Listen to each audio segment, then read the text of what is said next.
I lost my job, fell behind on mortgage payments, and did everything I could to hold on to our home. One morning, my neighbor walked over and said, "Don't worry. I've already spoken to the bank." I laughed. Until a letter came, saying the property was being reviewed for pre-foreclosure. My account hadn't changed. But when I checked the bank's contact log, there had been dozens of calls from someone posing as me.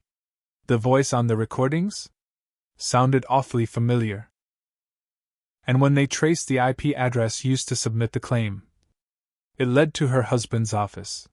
I've lived in Springfield, Missouri for over 30 years. Bought a modest 3-bedroom house on a quiet street with my wife back in 2007. We raised 2 kids there, planted trees in the yard, painted every room ourselves. It wasn't fancy, but it was ours. After she passed from cancer in 2019, the house meant even more. It was all I had left of that part of my life. I worked in warehouse shipping for most of my life. Same company for over 2 decades. Steady, reliable work. Paid the bills, fed the kids, kept us going. Then last year they laid me off. Said the company was moving most of its operations out of state. I was 57, not much savings, and no real skills outside of manual labor. I applied everywhere, even tried delivering food, but nothing stuck. It didn't take long before I started falling behind on the mortgage. First 1 payment, then 2. I called the bank right away. I wasn't trying to run from it. I explained my situation, told them I needed time.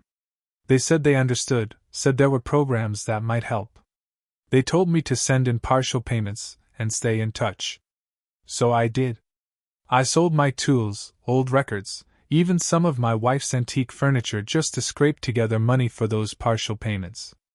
I started skipping meals, kept the heat low, unplugged every appliance when I wasn't using it. Every single dollar counted.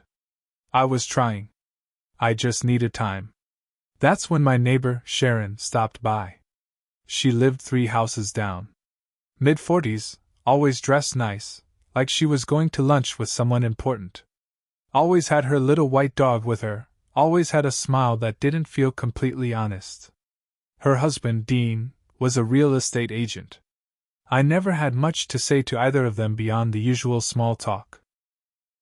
But she always acted overly friendly, like she wanted to seem involved. That morning, she walked right up my driveway with a casserole dish and that fake smile. "You holding up okay, hon?" she asked. I didn't know what to say. I was tired and ashamed. "Trying my best." She gave me this look like she already knew everything. "I heard about the job situation. I'm so sorry.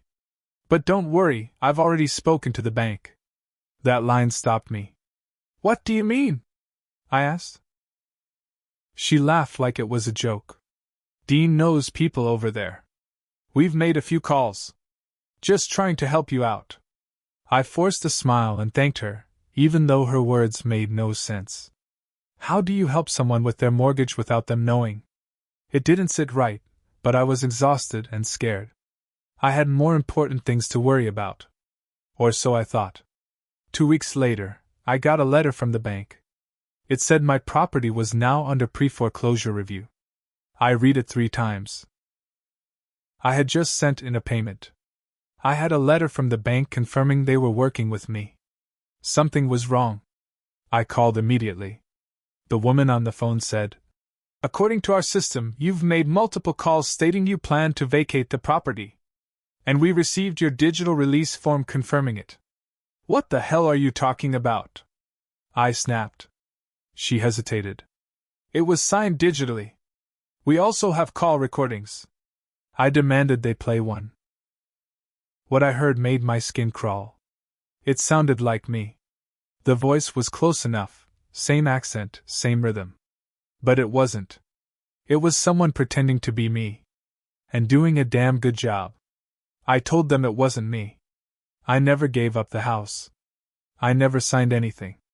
They agreed to investigate, but said they couldn't stop the pre-foreclosure process until things were confirmed. I called a buddy of mine, Rick, who's a paralegal. He helped me submit a formal complaint and demand full access to the contact logs, the recordings, and the IP address tied to the online forms. It took some time. Weeks, in fact. But when it came back, I damn near dropped the phone. The calls didn't come from my phone. The IP address used to submit the digital release? It was traced back to Dean Callahan's office. That's Sharon's husband. The real estate agent. Suddenly, everything started clicking together. Sharon wasn't helping. She was plotting. I started digging deeper. Rick had a friend in real estate licensing who owed him a favor. He found something that turned my stomach. My house, my home, was already listed as coming soon on an internal realtor-only site. The listing was under a different name, a new LLC, but the address was mine. They had even taken photos inside my house. Shots of the living room, the den, the backyard. Someone had come inside without me knowing. The photos were dated a week before the foreclosure letter showed up. I realized I had been watched. Stalked. They saw me struggling, saw me as weak, and they tried to move in like vultures. I remembered Sharon walking her dog past my house almost every day. I remembered the way she looked at the front yard, the windows, the porch. She wasn't checking on me. She was scouting. They thought I'd be too old, too broken, too tired to fight. But they were wrong. I wasn't about to let some slick real estate couple steal the home my wife died in. I started planning. I started by getting a security camera installed, cheap one off Amazon, just enough to catch anyone snooping around. I didn't tell a soul. I also changed my locks, added a deadbolt, and started sleeping with the porch light on. Then I started watching them. Dean was rarely home during the day. He had a fancy black SUV with his face plastered on the side. Callahan Realty. Your home is my business. That tagline hit different now. Sharon walked the dog like clockwork. Every morning at 8, every evening at 6. And every single time, she paused in front of my yard, pretending to fix her shoelace or pick up after the dog. She was still watching me. So I gave her something to see. I started leaving the lights off inside, acting like I was barely scraping by. I parked my old pickup a few blocks over so it looked like I wasn't home. I let the yard go brown, stopped collecting the mail. I played the part. Like I was folding. And they bought it. One night, around 1:30 in the morning, my camera picked up movement. A flashlight beamed through the side window. A figure creeping toward the back door. Not trying to break in, just snooping. Checking if the place was empty. I turned the footage over to Rick. He brought it to a lawyer friend of his who specialized in real estate fraud. Then came the next twist. The lawyer, Kim, found out that Dean had used a forged power of attorney. Filed it quietly with a fake notary stamp, claiming I gave him permission to manage my property. Due to personal hardship. It was filed with the county clerk's office. He had actually started the process to sell my home, under the new LLC he created. It was all there in black and white. Dean Callahan had forged my name. That's when I finally snapped. I printed every document. Every forged form, every IP log, the listing screenshots, everything. I made 3 copies. One for the lawyer, one for the police, and one I planned to deliver myself. First, I went to the bank. I met with a supervisor and laid it all out. She looked horrified. Said they'd escalate the fraud claim and pause all proceedings. That bought me time. Then, I went to the State Real Estate Commission. I filed a formal complaint against Dean. Submitted everything. They told me it was one of the most detailed cases they'd seen. He was being investigated. And finally, I went to their house. I waited until Sharon was outside gardening. I walked right up, holding the folder. You remember when you said you talked to the bank? I asked. She smiled, a little nervous. Of course, just trying to help. I cut her off. I know what you and Dean did. I know about the fake calls, the forged documents, the fake LLC, the photos, the fake power of attorney. I've got the evidence. I'm giving you one chance to walk away before I go scorched earth. Her face dropped. She stammered, tried to say I was confused. I held up the folder. Want to listen to the recordings? Or maybe look at the IP logs? She didn't say a word. Next day, their SUV was gone. But I wasn't done. A week after confronting Sharon, things got quiet. Too quiet. No more walks past my house. No dog. No Sharon. No Dean. Their SUV disappeared from the driveway, and their porch lights stayed off every night. At first, I thought maybe they skipped town. But people like them don't run. They hide. They regroup. Then I got a letter. No stamp, no return address, just dropped in my mailbox. Inside was a typed note. You should have taken the help when it was offered. You won't stop what's already in motion. No signature. But I knew damn well who it was from. I turned it over to Kim, the lawyer.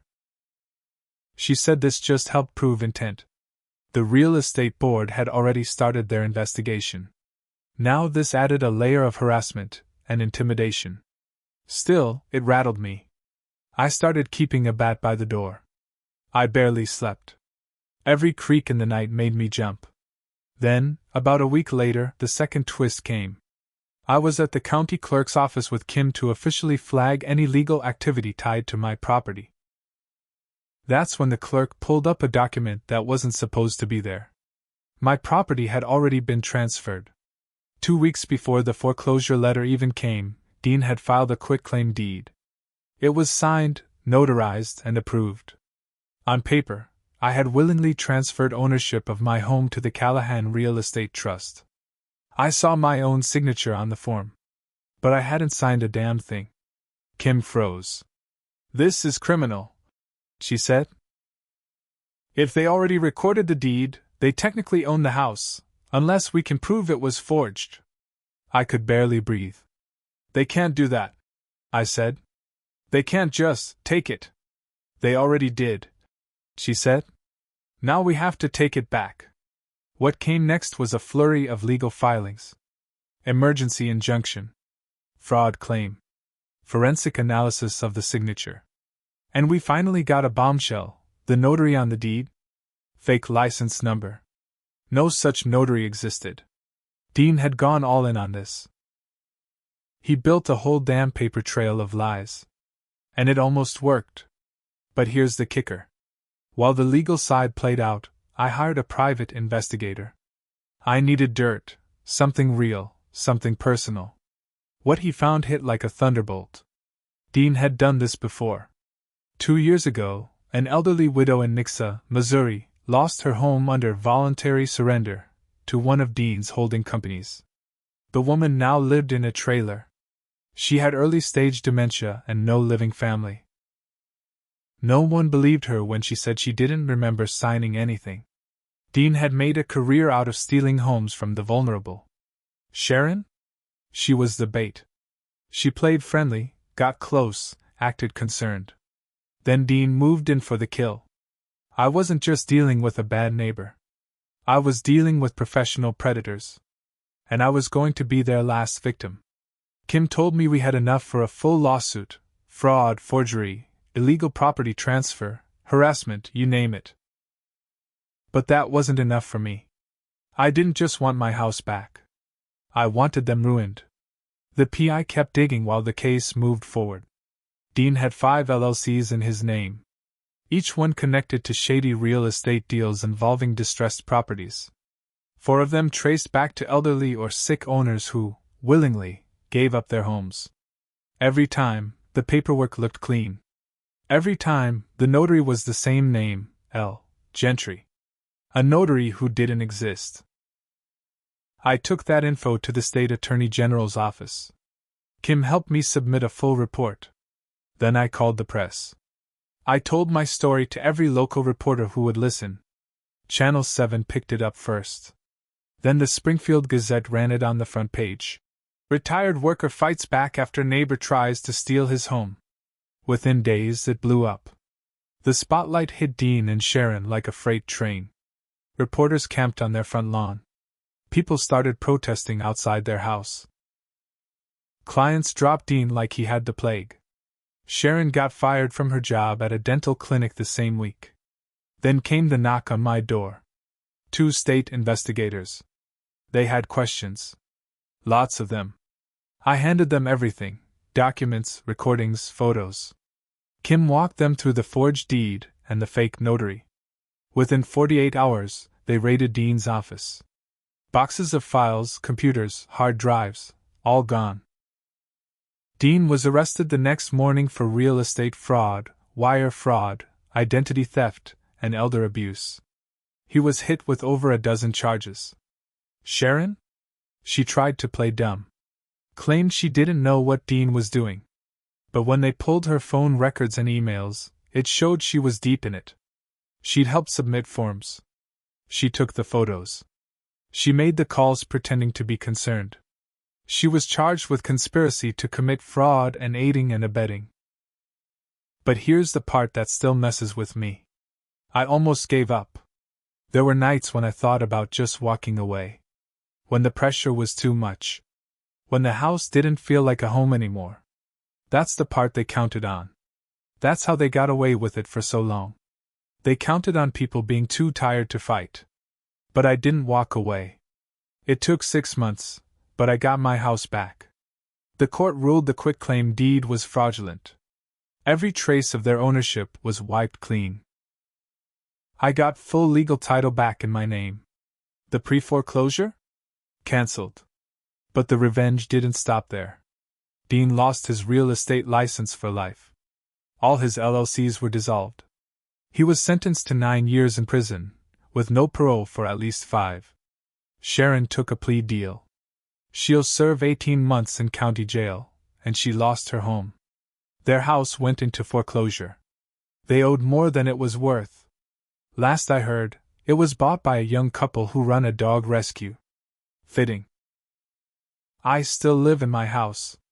Still drink bitter coffee every morning on the porch. But now, I've got cameras on every side and a no trespassing sign out front. The yard's clean again. I even painted the fence. Some days I think about what might have happened if I hadn't caught on. If I hadn't fought. And that scares the hell out of me. So if you're reading this, and someone's helping you with your house, ask questions. Then ask more. And never trust a neighbor who smiles too much.